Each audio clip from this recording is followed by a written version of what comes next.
జై తెలుగుదేశం, జై తెలుగుదేశం. చంద్రబాబు నాయుడు గారి నాయకత్వం, చంద్రబాబు నాయుడు గారి నాయకత్వం. తెలుగుదేశం పార్టీ కార్యకర్తలకి, నాయకులకి, అభిమానులందరికీ ఆవిర్భావ దినోత్సవ శుభాకాంక్షలు.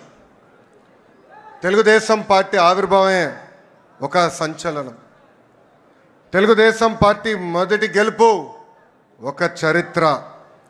రాజకీయాల్లో రికార్డులు సృష్టించాలన్నా, ఆ రికార్డులు బద్దలగొట్టాలన్నా అది కేవలం ఒక తెలుగుదేశం పార్టీతోనే సాధ్యం. మూడు అక్షరాలు తెలుగు వారి ఆత్మగౌరవం కోసం తొడగొట్టాయి. ఆ మూడు అక్షరాలు తెలుగు ప్రజల గుండె చెప్పుడుగా మారినాయి. అవి మూడు అక్షరాలు కాదు, ఒక ప్రభంజనం. ఆ మూడు అక్షరాలేంటి? ఎన్టీఆర్, విశ్వవిఖ్యాత నట సార్వభౌమ స్వర్గశ్రీ నందమూరి తారక రామారావు గారు 43 ఏళ్ల క్రితం తెలుగుదేశం పార్టీకి పునాది వేసింది అన్న ఎన్టీఆర్. ఆ ముహూర్తం బలం ఏంటో నాకు తెలియదు. ఆ పునాదులు కూడా ఈరోజు గట్టిగా ఉన్నాయి. పార్టీ పెట్టిన 9 నెలల అధికారంలోకి వచ్చి తెలుగు వారి సత్తా ఏంటో ఢిల్లీకి తెలియజేసిన వ్యక్తి అన్న ఎన్టీఆర్. 43 ఏళ్ళ ప్రయాణంలో ఎన్నో విజయాలు చూసాం, ఎన్నో సంక్షోభాలు ఎదుర్కొన్నాం. కానీ ఎన్ని కష్టాలు వచ్చినా ఎత్తిన పసుపు జెండా దించకుండా, మడిమ తిప్పకుండా తెలుగుదేశం పార్టీకి కాపలా కాసింది ఈ పసుపు సైన్యం. ప్రత్యర్థులు మీద పడిన, మీసాలు మిలేసి తొడగొట్టిన అంజిరెడ్డి తాతనే మన ధైర్యం. మెడపై కత్తి పెట్టి వాళ్ళ నాయకుడు పేరు చెప్పమంటే జై తెలుగుదేశం, జై చంద్రబాబు అని చెప్పి ప్రాణాలు వదిలిన చంద్రయ్య గారు మన పౌరుషం. కత్తులతో దాడి చేసిన, రక్తం కారుతున్న, ఎన్నికలు అయ్యే వరకు పోలింగ్ బూత్లో కూర్చుని చివరి ఓట్ పడే వరకు అండగా నిలబడిన మంజుల గారే మన దమ్ము. పార్టీకి, ఆ పసుపు జెండాకి కష్టపడిన కార్యకర్తలకి, ఈ పసుపు సైన్యానికి హ్యాట్స్ ఆఫ్. సమాజమే దేవాలయం, ప్రజలే దేవుళ్ళు అనే అన్న ఎన్టీఆర్ అన్నారు. ఆవిర్భావం నుంచి ఇప్పటి వరకు మన అదే స్ఫూర్తితో కలిసికట్టుగా పనిచేస్తున్నాం. దేశానికే సంక్షేమం పరిచయం చేసింది అన్న ఎన్టీఆర్. దేశానికి అభివృద్ధి ఏంటో చేసి చూపించింది మన చంద్రన్న. తెలుగువారి ఆత్మగౌరవం ఢిల్లీకి తెలిసేలాగా చేసింది అన్న ఎన్టీఆర్ అయితే, తెలుగువాడి ప్రపంచ పట్టణంలో నిలబెట్టింది మన నాయకుడు చంద్రన్న. 2 రూపాయలకే కిలో బియ్యం, నిరుపేదలకి పక్కా ఇల్లు, ఇంకో పక్కన మహిళలకి ఆస్తుల్లో సమాన హక్కు, ఇంకో పక్కన పెన్షన్ లాంటి అనేక సంక్షేమ కార్యక్రమాలు దేశానికే పరిచయం చేసింది టీడీపీ.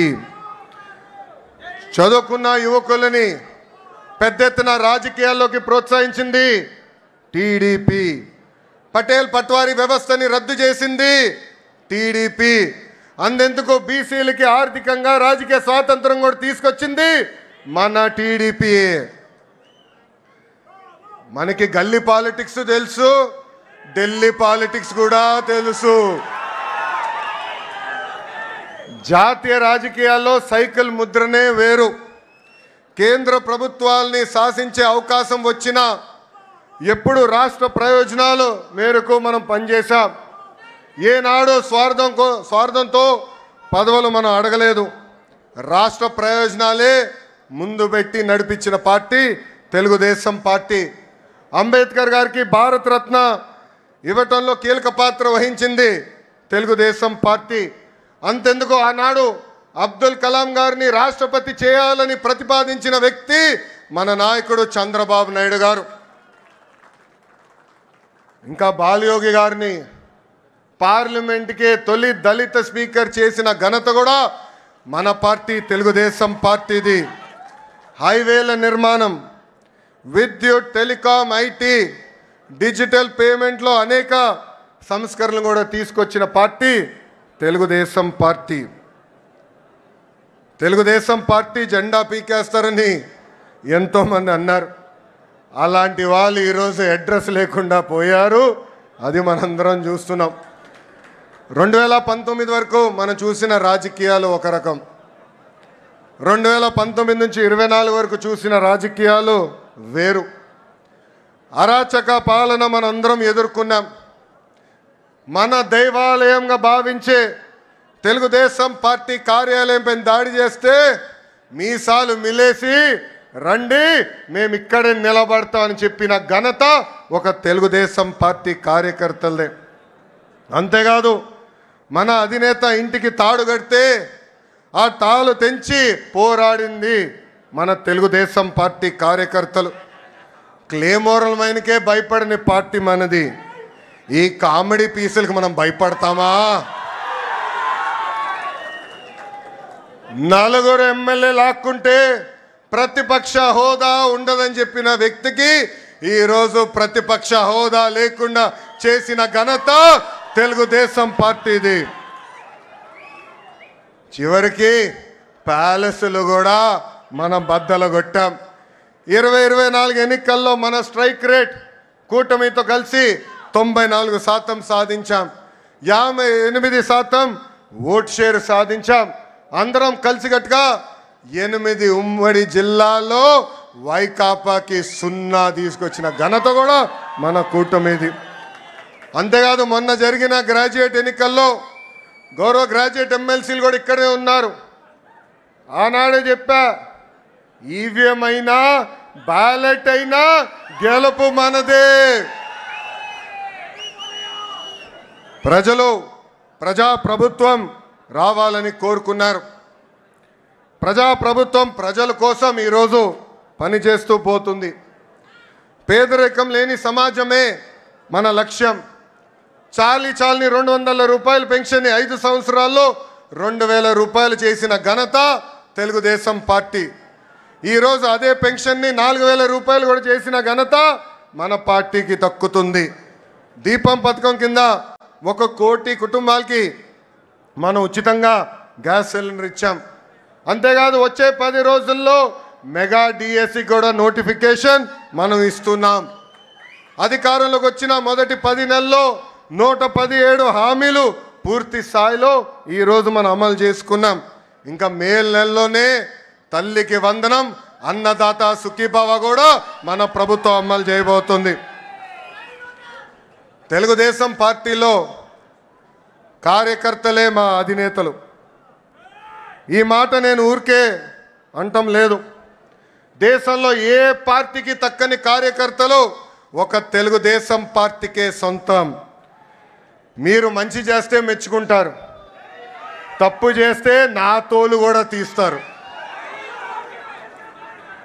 1 కోటి సభ్యత్వాలు అనేది అది కూడా ఒక ప్రాంతీయ పార్టీకి అసాధ్యమైన రికార్డ్. ఆ 1 కోటి సభ్యత్వాలు సాధించింది మన పార్టీ తెలుగుదేశం పార్టీ. అది కూడా కేవలం 83 రోజుల్లో. ఆంధ్ర రాష్ట్రం, తెలంగాణ రాష్ట్రం, అదేవిధంగా అండమాన్ నికోబార్లో మన సభ్యత్వాలు చేసుకుంటాం జరిగింది. కార్యకర్తల కోసం ప్రమాద బీమా ఈరోజు చంద్రబాబు నాయుడు గారి ఆదేశాల మేరకు 2 లక్షల రూపాయల నుంచి 5 లక్షల రూపాయలకి పెంచాం. కార్యకర్తల కోసం సంక్షేమ విభాగం ఏర్పడిన దగ్గర నుంచి గడిచిన 10 సంవత్సరాలు సుమారుగా 140 కోట్ల రూపాయలు సంక్షేమం కోసం, మన కార్యకర్తల కోసం మనం ఖర్చు పెట్టాం. నేను పాదయాత్రలో చూసా, ఆ కుటుంబాల్ని నేను కలిసా. 2004లో ఫ్యాక్షన్ దాడిలో ఆనాడు కాంగ్రెస్ పాలకులు మన కార్యకర్తల్ని చంపేస్తే వాళ్ళ పిల్లల్ని సొంత పిల్లలుగా దత్తకు తీసుకుని చదివించిన గొప్ప నాయకుడు మన నాయకుడు చంద్రబాబు నాయుడు గారు. ఆనాడు మీ అందరు తెలుసు, గండిపేటలో ఏకంగా స్కూల్ స్థాపించాం, ఉచితంగా పిల్లల్ని చదివించాం. ఏదో చదువు చెప్పి వదిలేస్తాం కాదు, ఇంటర్ కానీ ఇంజనీరింగ్ కానీ చివరికి వాళ్ళకి ఉద్యోగాలు వచ్చే వరకు కూడా వాళ్ళకి అండగా నిలబడింది మన నాయకుడు చంద్రబాబు నాయుడు గారు. భారతదేశ చరిత్రలో ఏ పార్టీలో అది జరగలేదు. ఈరోజు ఒక మాటలో చెప్పాలంటే మనందరి అదృష్టం ఇంత గొప్ప నాయకుడు మనకి అధ్యక్షుడిగా ఉంటాం. నేను అనేక సందర్భాల్లో చెప్పా, చిన్నప్పుడు నేను అనుకునేవాడిని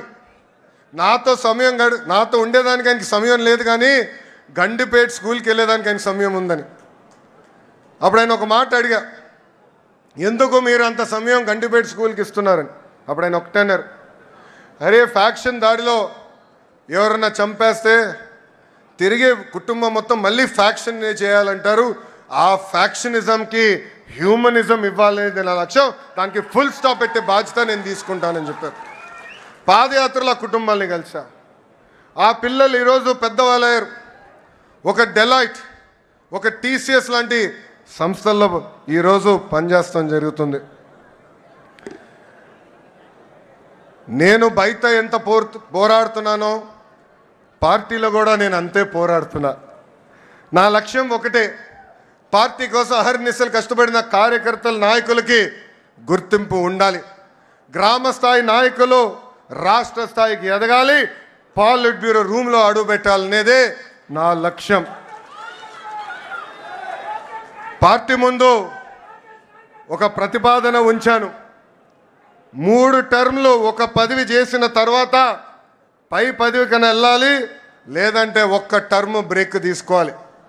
జాతీయ ప్రధాన కార్యదర్శిగా నేను ఈరోజు 4వ టర్మ్లో ఉన్నాను. గౌరవ అధ్యక్షుడు వారిని నేను కోరేది ఆ సంస్కరణ నాతో మొదలు పెట్టాలని ఈ సభాముఖంగా నేను కోరుతున్నాను.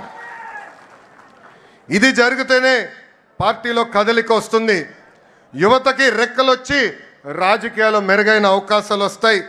నా స్టైల్ ఒకటే, సీనియర్ని జూనియర్ని సమానంగా గౌరవిస్తా, పనిచేసే వాళ్ళకే నేను ప్రమోషన్ ఇస్తా. పసుపు జెండా ఇంకో 40 ఏళ్ళు రెపరెపలాడాలి. దానికి ఎప్పుడూ నిరంతరం పార్టీలో యువరక్తం పారాలి. దానికి అందరి సహకారం ఉండాలి. పెద్దలందరూ కూడా ఈరోజు పాలిట్ బ్యూరో సభ్యులందరూ కూడా యువకుల్ని పెద్ద ఎత్తున ప్రోత్సహిస్తున్నారు. రండి, కదలి రండి, ఒక ప్రపంచంగా ఆంధ్ర రాష్ట్రాన్ని ముందలు తీసుకెళ్దామని ఆంధ్ర రాష్ట్ర ప్రజలు కూడా పిలిపిస్తూ, నేను ఎక్కడికి వెళ్ళినా రెడ్ బుక్ గురించి డిస్కషన్. నేను అనుకుంటున్నా రెడ్ బుక్ గురించి మాట్లాడాల్సిన అవసరం లే. ఎందుకంటే రెడ్ బుక్ చెప్పగానే కొంతమంది గుండుపోటు వస్తుంది, రెడ్ బుక్ చెప్పగానే కొంతమంది బాత్రూంలో కాలు జారి చెయ్యరగొట్టుకున్నారు. అర్థమైందా రాజా? అర్థమైందా రాజా? అధికారంలో ఉన్నామని గర్వం వద్దు, ఈగోలు వద్దు. అందరం కలిసికట్టుగా ప్రజల కోసం, కార్యకర్తల కోసం అహర్నిశలు కష్టపడాలని మీ అందరు తెలుపుకుంటూ, నాకు ఇంత అద్భుతమైన అవకాశం ఇచ్చిన జాతీయ అధ్యక్షుల వారు గౌరవనీయులు శ్రీ నారా చంద్రబాబు నాయుడు గారికి నా హృదయపూర్వక ధన్యవాదాలు తెలుపుకుంటూ మీ అందరి దగ్గర నుంచి సెలవు తీసుకుంటున్నాం. జోహర్ అన్న ఎన్టీఆర్, జోహర్ అన్న ఎన్టీఆర్. చంద్రబాబు నాయుడు గారి నాయకత్వం, చంద్రబాబు నాయుడు గారి నాయకత్వం. జై హింద్, జై హింద్. అందరికీ నమస్కారం.